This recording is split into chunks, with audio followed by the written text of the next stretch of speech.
안녕하세요. 준상업TV입니다. 이번에는 6장 인재 선별기로서의 대학교를 다루겠습니다.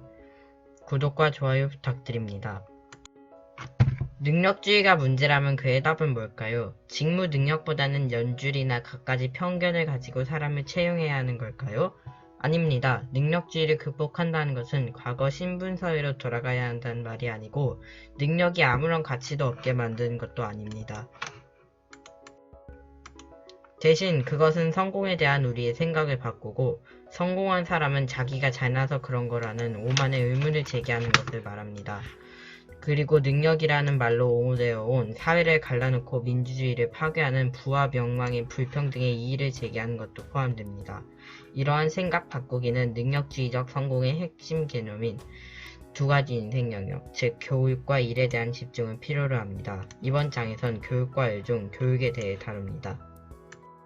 고등학교와 대학교 중 고등학교와 대학교 등 고등교육은 능력주의 개념의 핵심 요소입니다. 그러나 대학교가 맨 처음부터 능력주의적이었던 건 아닙니다. 대학교를 능력주의적으로 만든 사람은 제임스 브라이언 코넌트입니다. 그는 사회 전체적으로 세습 상류층이 요직을 차지하고 별로 노력을 안 해도 떵떵거리며 살 수 있는 현실을 못마땅해 했습니다. 그는 이런 세습적 엘리트 체제를 능력주의 체제로 대체하려 했습니다. 그는 계급 없는 사회, 능력대로 보상하는 역동적 체제를 원했습니다. 여기서 고등교육은 출신과 관계없이 자신의 역량이 계측되고 재능이 개발되게 해야 한다고 생각했습니다. 그래서 그는 하버드 총장이 된 후 비천한 집안에서 유능한 인재를 찾아내기 위해 현재 SAT라 불리는 순수 지능 시험을 도입했습니다. 그 이후 고등교육에서 능력주의는 깊게 뿌리내리게 되었습니다. 그러나 능력주의는 코넌트가 원했던 것처럼 계급을 없애고 사회를 역동적이게 만들지 못했습니다. 여전히 대부분의 고학력자 자녀가 고학력자가 되고 저학력자의 자녀가 저학력자가 되었습니다.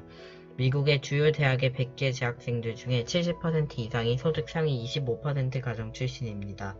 겨우 3%만이 하위 25% 출신입니다. 대학 연구자 제롬 캐러벨은 능력주의가 뿌리내리지 않았던 1954년에 비해 노동자와 빈민층 자녀들이 하버드, 예일, 프린스턴에 진학할 가능성은 전혀 나아지지 않았고 예나 지금이나 거의 진학하지 못한다고 말했습니다. 또 대학은 사회적 상승 기회도 거의 주지 못했습니다. 하버드는 1.8%, 프린스턴은 1.3%만이 소득 기준 최하위에서 최상위로 올라갔습니다.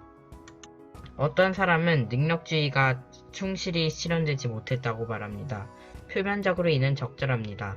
가난하지만 유능한 학생들이 더 많이 대학에 진학하는 건 좋은 일입니다. 그러나 대학은 누가 인생의 승자가 될지에 대해 재능을 근거로 사람들을 선별해야 한다는 코넌트의 능력주의 담론에는 본질적인 문제가 있습니다. 첫 번째는 대학의 선별 결과 떨어진 사람들이 암울한 낙인이 찍히게 되고 이것이 공동체에 유해하다는 문제입니다. 능력주의는 능력이 있는 사람들은 성공해야 한다고 말합니다. 하지만 그 이면에는 능력이 없는 사람에겐 큰 고통을 준다는 문제도 있습니다. 대학에서 떨어진 사람은 사회적으로 그리고 자기 스스로도 자신이 다른 게 아니라 자신이 못나기 때문에 패배했다는 걸 느끼게 됩니다. 대표적인 능력주의 비판자 마이클 영은 오늘날 대학에 들어가는 것은 세상의 시작으로 높은 위치에 오르기 위한 필수 코스처럼 되었다. 따라서 우리가 만든 잘못된 가치 틀에 따라 대학에 들어가지 않으면 의미 있는 인생을 살 수 없게 되었다 라고 말했습니다.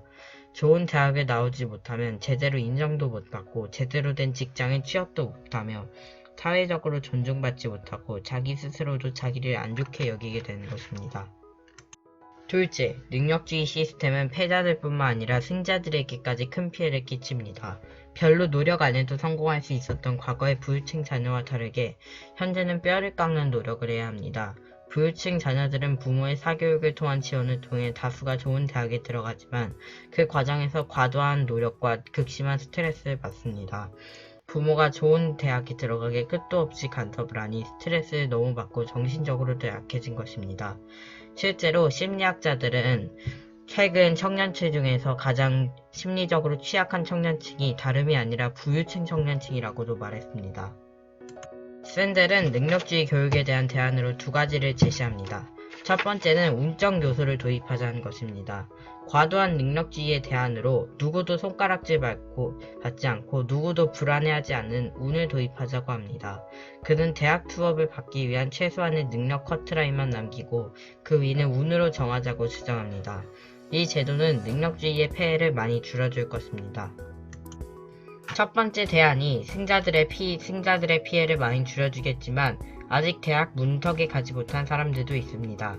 그들은 완벽주의가 문제가 아니라 패배 후 굴욕의 문제가 클 것입니다.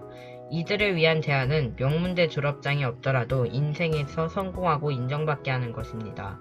이를 위해서는 교육이 기준의 인지선별이 아니라 여러가지 직업훈련과 알선 프로그램을 제공하고 고등교육의 양극화 문제를 해결해야 합니다.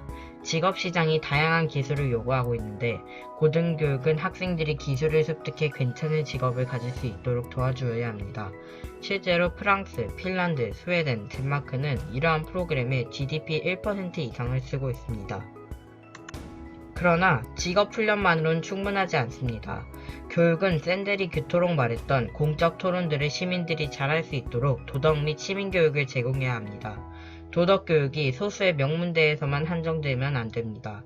19세기 미국 특유의 평등은 사회적 이동성이 아닌 모든 계층에 퍼져있는 지성에서 직업세계에 녹아있는 지성에서 왔다고 문화역사자 크리스토퍼 레시는 주장했습니다.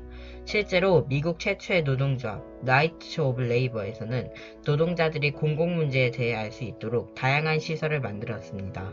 이는 능력주의가 망쳐버린 교육의 유형입니다. 능력주의는 교육을 오직 선별의 장으로 만들었고 모두를 위한 시민교육은 행하지 못했습니다. 이상 준상업TV였습니다. 다음엔 7장 일의 존엄성에 대해 다루겠습니다. 시청해주셔서 감사합니다.